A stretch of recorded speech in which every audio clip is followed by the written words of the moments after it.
سبحان اللہ والحمد للہ واللہ اکبر۔ بسم اللہ الرحمن الرحیم۔ السلام علیکم ورحمۃ اللہ وبرکاتہ۔ اللہ تعالیٰ کے فضل و کرم سے آج ہماری تفسیر کی 9ویں کلاس کا آغاز ہو رہا ہے۔ ہمیشہ کی طرح آج کی اس ویڈیو میں بھی ہم نے کچھ سوالات رکھے ہیں جو آپ کی ذہنی آزمائش کے لیے رکھے گئے ہیں۔ آپ تمام احباب سے ریکویسٹ ہے کہ آپ اس ویڈیو کو مکمل سماعت فرمائیں۔ آج جس سورت کا ہم نے انتخاب کیا ہے اس سورت کا نام سورۃ الفیل ہے، جیسا کہ ہم کل ذکر کر چکے تھے۔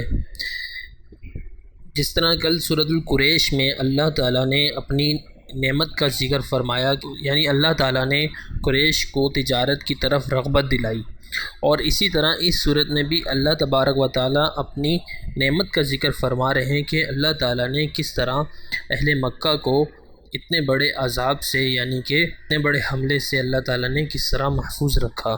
سب سے پہلے ہم اس صورت کا واقعہ اصحاب الفیل کا اس کو مختصر سا جانیں گے۔ اس صورت میں اللہ تعالیٰ نے فرمایا کہ ابراہہ جو مال و دولت اور قوت اور طاقت کے اعتبار سے ان سے بہت زیادہ تھا، وہ ہاتھیوں کی فوج لے کر کعبے پر حملہ آور ہوا، تو اللہ تعالیٰ نے چھوٹے چھوٹے پرندوں کے ذریعے ان کو ہلاک کر دیا۔ اس سے معلوم ہوا کہ بڑی سے بڑی قوت اور طاقت کفار کو اللہ تعالیٰ کے عذاب سے نہیں بچا سکتی۔ حبشہ کے بادشاہ کی طرف سے ابراہہ کو یمن کا گورنر مقرر کیا گیا۔ اس نے صنعاء نامی شہر میں ایک کلیسا بنایا تھا۔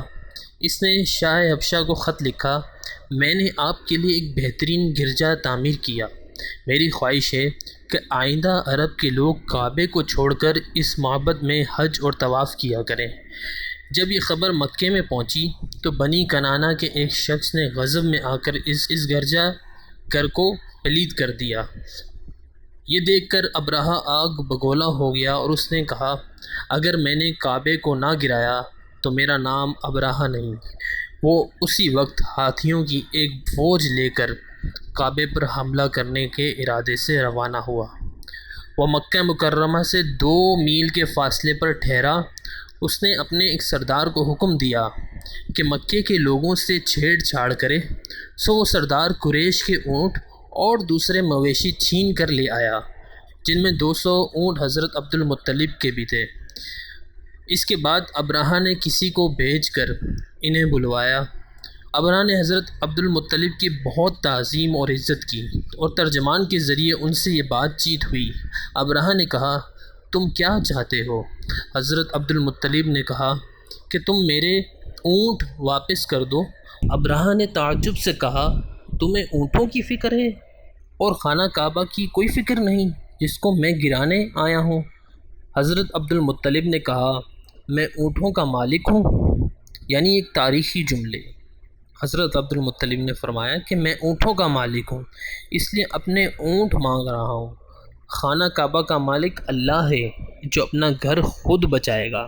اس گفتگو کے بعد حضرت عبد المطلب اپنے اونٹ لے کر مکے میں لوٹ آئے اور قریش سے کہا، تم لوگ شہر مکہ سے نکل جاؤ اور پہاڑوں کے دروں میں پناہ لے لو، اور خود چند آدمیوں کے ساتھ خانہ کعبہ میں گئے اور وہاں یہ دعا کی، اے اللہ، ہر شخص اپنا گھر بچاتا ہے، تو بھی اپنا گھر بچا۔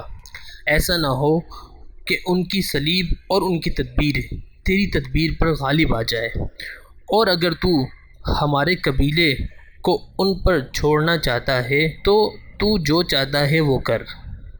حضرت عبد المطلب اس دعا کے بعد اپنے ساتھیوں کے ساتھ پہاڑوں کے دروں میں پناہ لے لی۔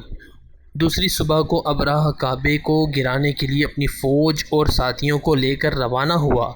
جب اس نے ہاتھی کا منہ مکے کی طرف کیا تو وہ بیٹھ گیا، بہت کوشش کے باوجود نہ اٹھا، یعنی ہاتھی نے منع کر دیا۔ ایک جانور نے اس کو یہ شعور آ گیا کہ یہ اللہ کا گھر ہے، میں اس کی طرف نہ بڑھوں۔ پھر اس نے ہاتھی کا منہ دوسری طرف کیا تو وہ تیز بھاگنے لگا۔ پھر جب وہ اس کا منہ مکے کی طرف کرتا تو وہ پھر بیٹھ جاتا، اور دوسری طرف اس کا منہ کرتا تو وہ چل پڑتا۔ اسی اثنا میں اللہ تعالیٰ نے سمندر کی طرف سے پرندوں کے غول بھیجے، ان کی چونچ اور پنجوں میں کنکریاں تھیں، انہوں نے وہ کنکریاں برسانی شروع کر دیں۔ جس شخص پر وہ کنکریاں گرتی وہ ہلاک ہو جاتا۔ ہر کنکری پر اس شخص کا نام لکھا ہوا تھا، وہ کنکری اس کے سر پر گھستی اور اس کو آر پار کر کے نکل جاتی۔ یہ دیکھ کر ابراہہ کا لشکر بھاگ نکلا اور اللہ تعالیٰ نے دشمن سے اپنا گھر بچا لیا۔ اس مختصر سے واقعے کے بعد اب ہم اس سورت کے تعارف کی طرف چلتے ہیں۔ سورۃ الفیل کا تعارف۔ اس کا مقام نزول سورۃ الفیل مکہ مکرمہ میں نازل ہوئی۔ رکوع اور آیات کی تعداد اس سورت میں 1 رکوع اور 5 آیاتیں ہیں۔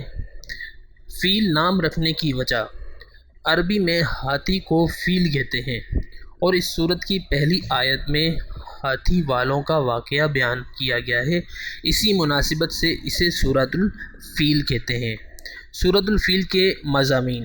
اس سورت میں یمن کے بادشاہ ابراہہ کا واقعہ بیان کیا گیا ہے۔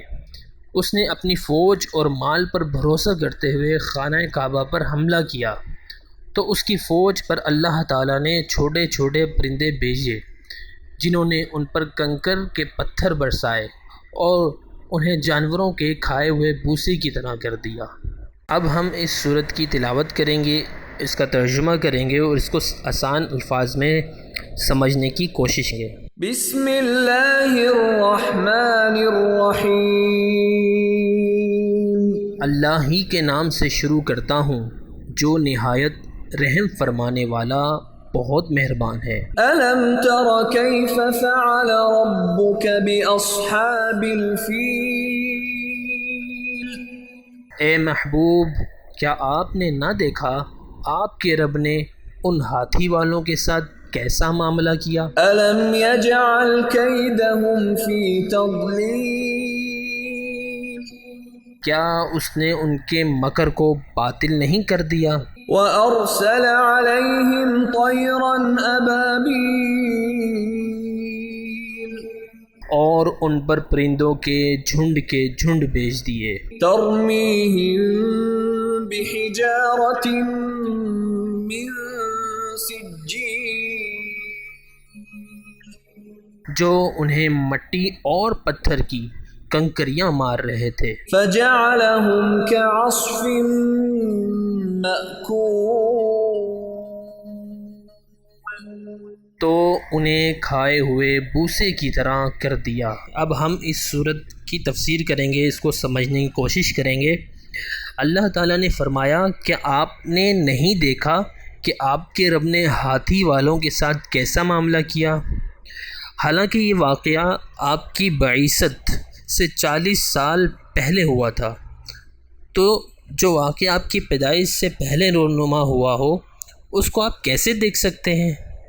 اس کا جواب یہ ہے کہ اس میں یہ اشارہ ہے کہ پرندوں کے کنکریاں پھینکنے کا واقعہ تواتر سے ثابت ہے، اور اس کا علم عرب کے ہر کس و ناقص کو ہو چکا تھا، اور اس کا علم ایسا ہی یقینی تھا جیسا کسی چیز کو دیکھ کر علم ہوتا ہے۔ پس کیا آپ نے نہیں دیکھا، یہ اس معنی میں ہے کہ کیا آپ نے نہیں جانا، لیکن چونکہ اس کا علم مشاہدے کی طرح یقینی تھا اسی لیے فرمایا کیا آپ نے نہیں دیکھا۔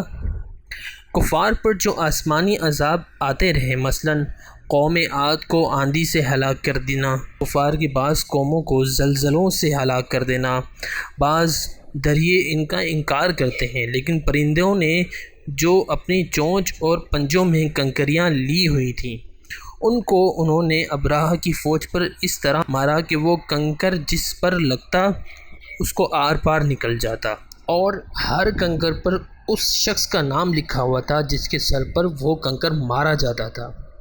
اور یہ ایسی چیز ہے کہ اس کے متعلق یہ نہیں کہا جا سکتا کہ اس میں کوئی شعبہ یا کوئی حیلہ ہے، اور نہ یہ کہا جا سکتا ہے کہ یہ احادیث ضعیفہ کی طرح ہے، کیونکہ جس سال ہاتھیوں والا واقعہ ہوا تھا اسی سال ہمارے نبی سیدنا محمد صلی اللہ علیہ وسلم کی ولادت باسعادت ہوئی تھی، اور اس کے 40 سال بعد آپ نے اپنی نبوت کا اعلان کیا اور اس کے کچھ دن بعد ہی مکے میں یہ صورت نازل ہوئی۔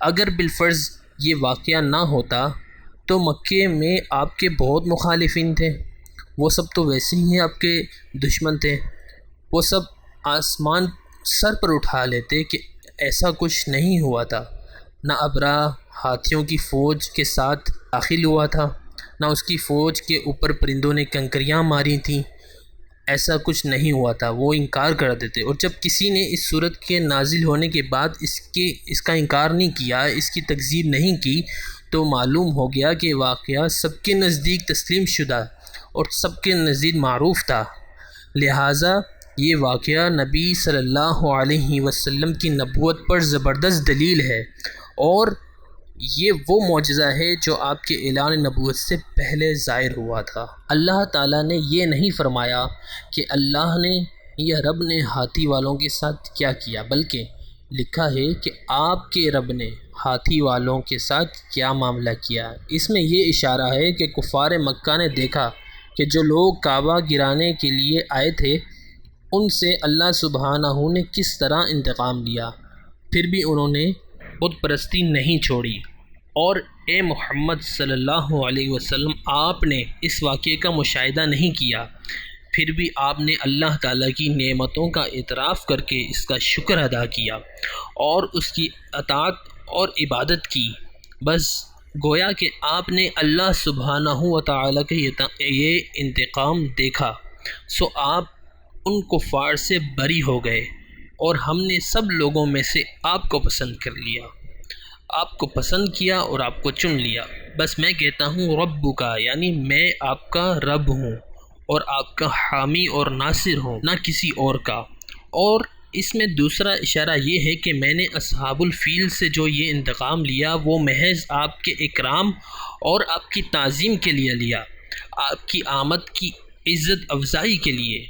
بس جب میں نے آپ کی آمد سے پہلے آپ کی تکریم کی ہے تو آپ کے ظہور کے بعد میں آپ کی حمایت اور نصرت کیوں نہ کروں گا۔ اور اس میں نبی صلی اللہ علیہ وسلم کے لیے یہ بشارت ہے کہ آپ ضرور فتح مند اور کامیاب ہوں گے۔ اس آیت میں اصحاب الفیل فرمایا، ارباب الفیل یعنی ہاتھیوں کے مالکوں نہیں فرمایا۔ اس کا مطلب جس طرح ہاتھی حیوان اور بے عقل ہیں، اسی طرح ابرہہ اور اس کا لشکر بھی حیوانوں کی طرح بے عقل تھا، ورنہ وہ اللہ سبحانہ و تعالیٰ کو گھر کو گرانے کے لیے نہ آتا۔ اور اس میں یہ بھی اشارہ ہے کہ جب دو شخصوں میں مصاحبت ہو تو ان میں سے ادنا کے لیے کہا جاتا ہے کہ وہ اعلیٰ کا صاحب ہے، جیسا کہ کہا جاتا ہے کہ حضرت ابو بکر صدیق رضی اللہ تعالیٰ عنہ رسول اللہ صلی اللہ علیہ وسلم کے صاحب ہیں۔ یہ نہیں کہا جاتا کہ آپ ان کے صاحب ہیں، اور جو لوگ آپ کی صحبت میں رہے ان کو صحابہ کہا جاتا ہے۔ بس ابرہہ اور اس کے لشکر کو اصحاب الفیل فرمایا، یعنی وہ ہاتھیوں سے بھی ادنا درجے کے ہیں، کیونکہ جب انہوں نے ہاتھیوں کو مکے کی طرف چلانا چاہا تو ہاتھی بیٹھ گئے، اور ان کی ہزار کوشش کے باوجود وہ مکے کی طرف ایک قدم بھی نہیں چلے۔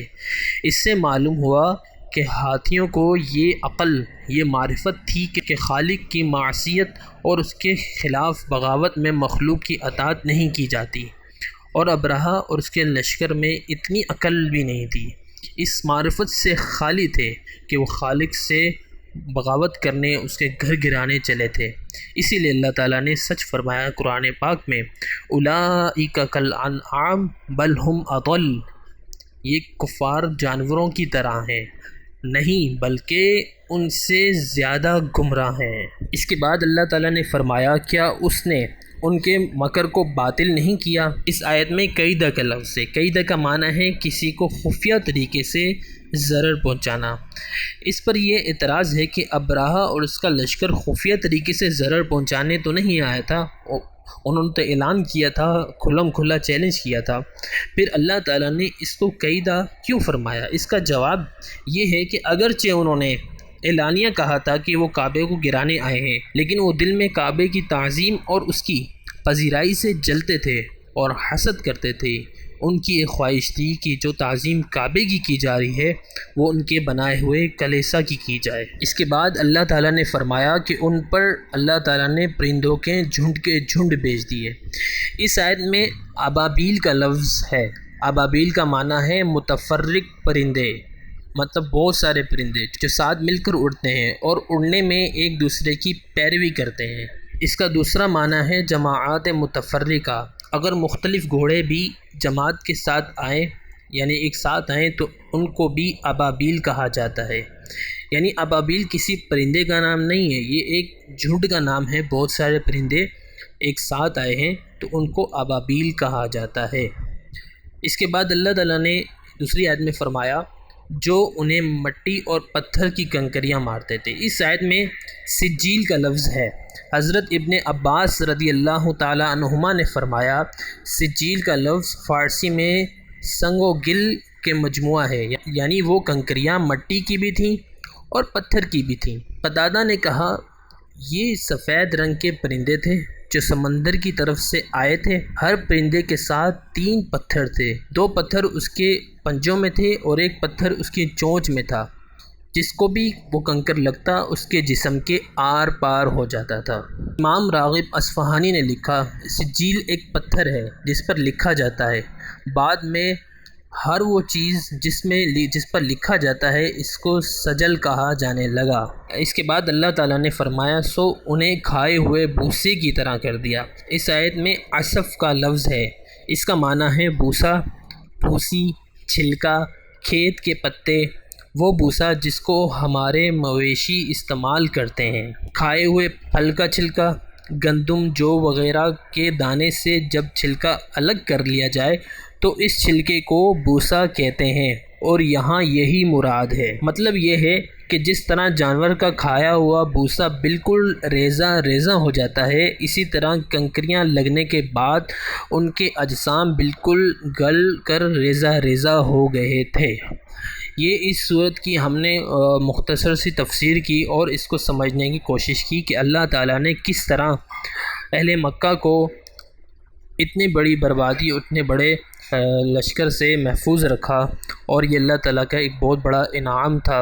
اللہ تعالیٰ سے دعا ہے کہ وہ ہمیں اسلام کی تعلیمات پر ٹھیک سے عمل پیرا ہونے کی توفیق عطا فرمائے۔